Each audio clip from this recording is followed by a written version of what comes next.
Hi po, magandang araw sa inyong lahat. Nandito na naman po akong muli at magbibigay ng napakagandang kaalaman sa inyo.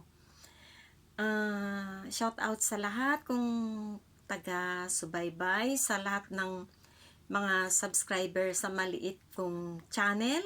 Maraming salamat po sa inyong lahat, sa inyong pagtangkilik sa aking maliit na channel. Malaki po ang pagpapasalamat ko sa inyo kahit papaano po ay umabot po yung sa mga viewers ko na mahigit 2,000 o sa mga hindi ko po akalain na umaabot na po ng ganoon sa kaliit ng channel ko at hindi po ako lagi na nakapag-upload pero po nakasubaybay po kayo sa akin. Maraming salamat po sa pagpanood ninyo sa mga video ko or sa vlog ko. Maraming salamat po sa inyong lahat.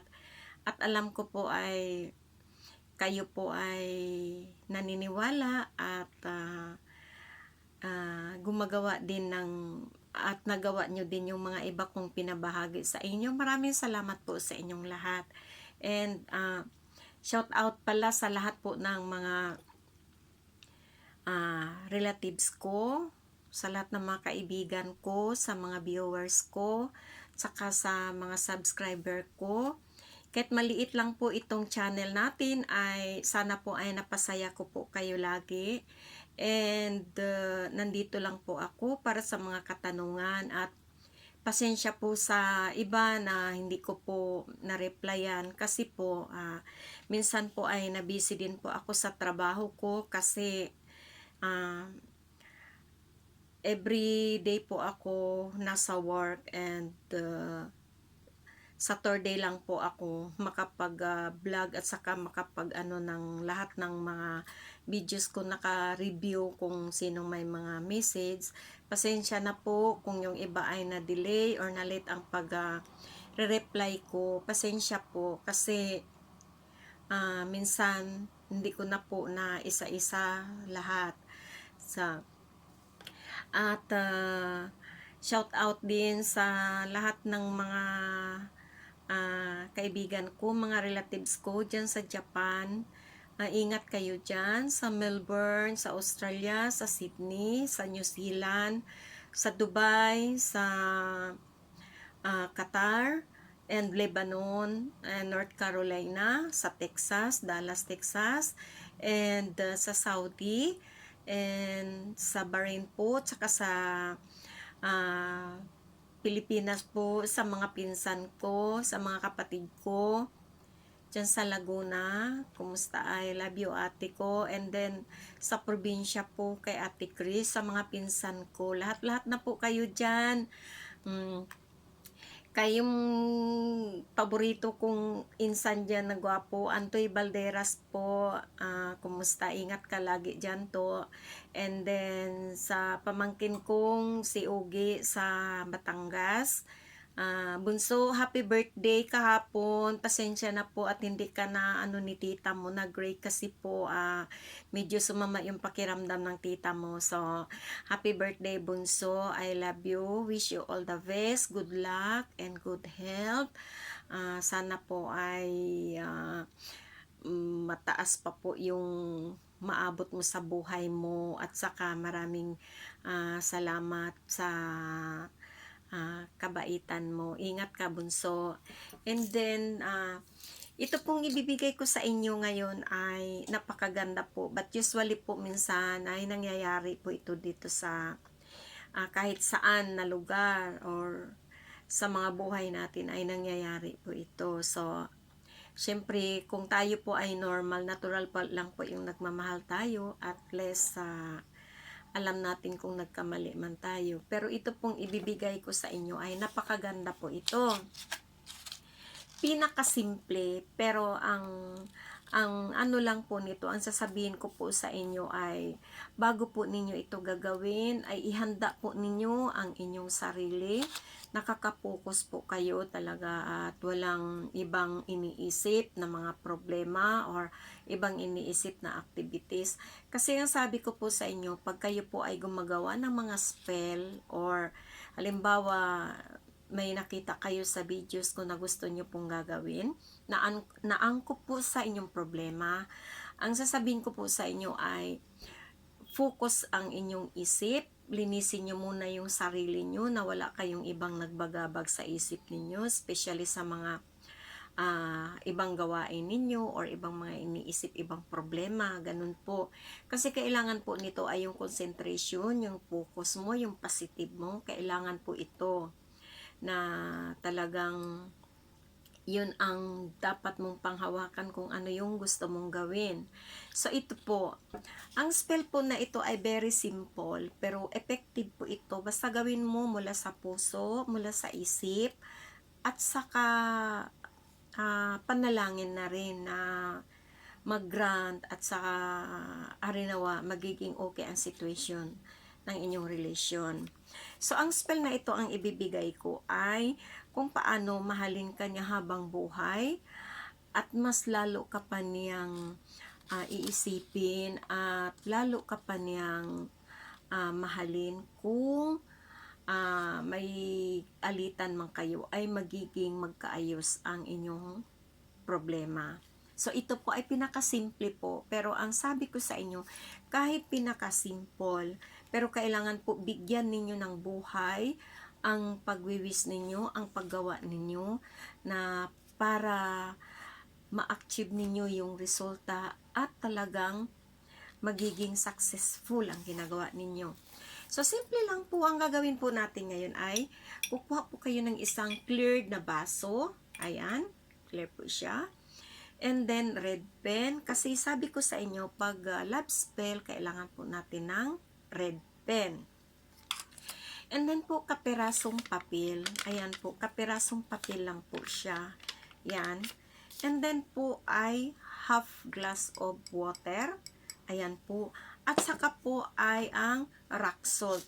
Ito pong rock salt na to, ito po ang natural na organic sa atin na kasi more on po ngayon, iodized ang mga ginagamit, lalo na po dito sa amin sa ibang bansa, iodized po. Pero ang mas maganda pong gawin ay ang rock salt.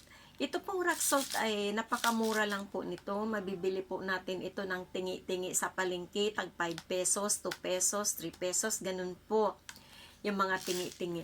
Kasi ito po siya, ang rock salt po ay gawa ng natural na tubig dagat. So it means tubig dagat, pag ito po ay ginagawa mo, may kahulugan.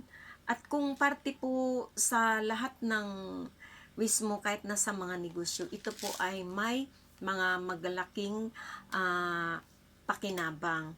Kasi ito po ay galing sa dagat, natural na galing sa dagat. At ito po ay, ang dagat po ay buhay. Kasi halos lahat po ng lamang dagat, mga isda ay nabubuhay. At yan po ang mga taong nabubuhay din. So ibig sabihin, itong asin na to ay may kabuluhan. Kasi ang pinanggalingan po nito ay yaman ng kalikasan. So yan po. So ang gagawin po natin ngayon ay very simple. Basta lang po isa sa puso ninyo lahat ang inyong mga ginagawa. So ito po, ang unang-unang gagawin natin ay ilagay nyo po ang tubig dito sa baso. Ganyan po. Ganyan yan, kahit kalahati lang is okay na lang po yan. And then po, isulat po ninyo sa kapirasong papel ang kumpletong pangalan ng target ninyo, ng mahal ninyo, ng partner ninyo, ng asawa ninyo, or kung LDR man, or kung malayo siya, pwede po. Isulat ninyo, halimbawa po is Noel Cruz Alvarez. Yan, halimbawa, ayan po, Noel Cruz Alvarez. Yan po yung pangalan ng inyong target or inyong partner. Yan po. Pagkatapos po nito ay tupiin po ito ng isang beses. Paharap po sa inyo. Ganyan po. Ayan. Pagkatapos niyo po itong tupiin, kailangan po i-concentrate po ninyo ang inyong isipan at dito nakapokus sa inyong gagawin. Huwag yung tinupi ninyo, ang isip nyo ay doon sa tindahan or doon sa palengke. Kailangan po itupi ninyo ito, yung ginagawa ninyo ito is yung sa inyong dedication na talagang gagawin ninyo at matutupad. Pagkatapos po ito, ilagay po sa loob ng baso itong papel. Ayan. Ayan po siya. Pagkatapos pong mailagay dito, lagyan niyo po siya ng kaunting asin or isang kutsaritang asin. Kung wala pong kutsaritang asin ay kahit isang lang po, kakarampot lang po, kahit na isang ganun lang. Ayan. Tapos po ay ilalagay nyo po dito sa loob. Ganyan po. Para po ang negatibo ng mga iniisip ninyo, wini-wish ninyo ay hindi po siya pasukin ng negative, or ibig sabihin, hindi po siya papasukin ng alkontra ang mga wish ninyo dito. Yun pong asin ay pangontra po yan ng mga negatibong bagay or negatibong kumbaga umaagaw sa inyong positive na pag-iisip. So, pagkatapos po ng nailagay na po ninyo itong asin, hawakan po ninyo ang baso. Ayan po. Pagkatapos po ninyo hawakan ang baso, mag-wish po kayo na banggitin ang kanyang full name. Full name niya, banggitin ang kanyang pangalan. Halimbawa, ikaw, Noel Cruz Alvarez. Ganun po,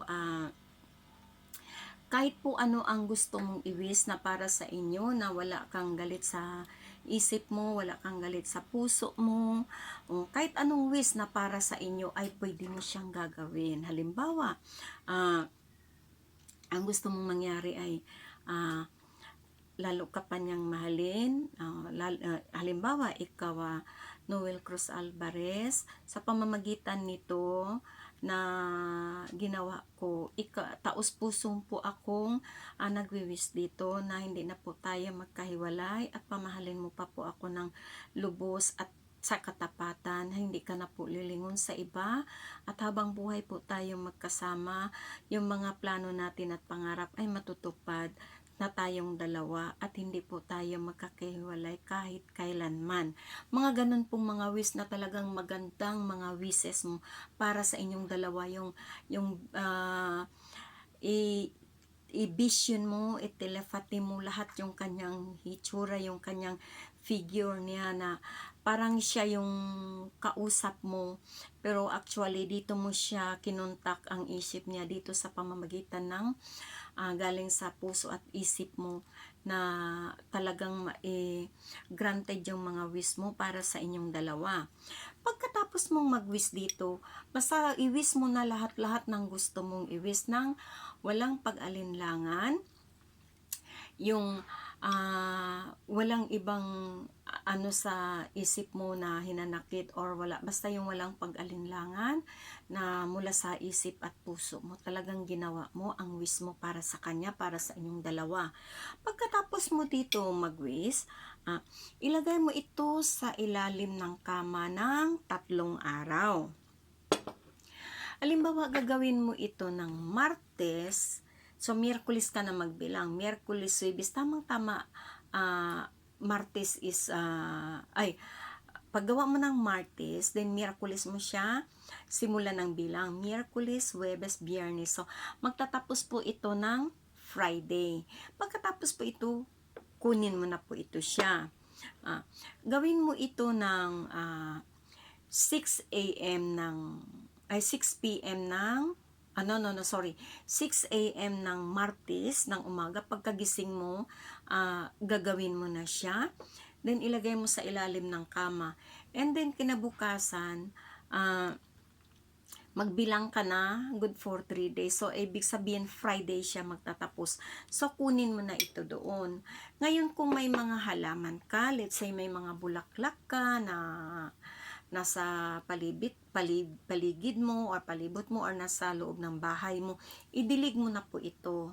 Idilig mo na po siya para po karagdagan na sa tubo ng halaman. Parang ganun po yung sistema ninyo na para kayong ay tumutubo, lumalago yung inyong relasyon at gumaganda, lalo na po kung namumulaklak na po yung halaman na inyong pinagdidiligan, ay lalo pong namumulaklak po ang maghalimuyak ang inyong relasyon po.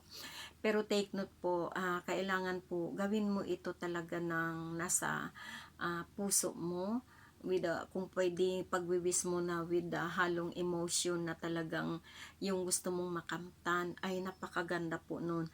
And then salihan po ninyo ng panalangin, kasi po ito po ay ginawa mo para po sa inyong kabutihan. So kailangan po ng panalangin, kasi wala pong imposible sa basbas or blessing ng Panginoon kung ano yung ginagawa mo.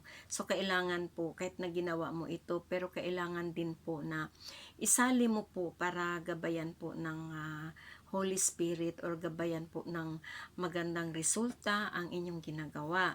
So, ayun po, itry ninyo po, and ang sasabihin ko po sa inyo, lahat po ng mga spell o yung mga ginagawa ko na binablog ko at yung mga videos ko, wala pong mga harm po dyan, kasi ang hangad ko lang po ay yung mga gusot or yung mga hindi magkakaunawaan ay mapaayos po. Sa simpleng paraan lang po na ganito, ay sana po ay maliwanagan din po ang lahat. So, maraming salamat po. Sana po ay magawa ninyo ng tama. Kung mayroon po kayong katanungan, comment lang po kayo, and then magre-reply po ako. At para po sa lahat na naghihingi po ng FB, wala pa po akong FB account sa maliit kong channel, kasi po kailangan ko pa pong mag-ano ng extra phone, kasi po may yung pong dati kong FB ay na-hack po. So parang hindi ko pa po na agad, hindi pa po ako, pero gagawa po ako ng FB doon lang sa mga, para lang sa mga vlog ko, para sa group, kumbaga hindi para sa mga personal ko na So gagawa pa po ako, pero kailangan ko pa po ng isang extra mobile para doon ko po lahat yung mga FB or page para po sa channel ko. So, ibibigay ko po sa inyo yan just in case na magkakaroon na po ako. Ganun po. So, hopefully soon ay magkakaroon ako. So, lahat kayo ay pwede nang mag-ano sa FB. So, maraming salamat po sa inyong lahat. Ingat-ingat po tayo. God bless, at huwag laging mawala ng pag-asa sa likod ng kadiliman. Yan po ay liwanag na sisikat. So, yun nga ang sabi, sa haba ng dilim, asahan mo pag umaga nandyan ang sikat ng araw. So, ganun po yun buhay natin. So, huwag po mawala ng pag-asa. Maraming salamat po. Ingat po kayong lahat. God bless. I love you all. Bye-bye.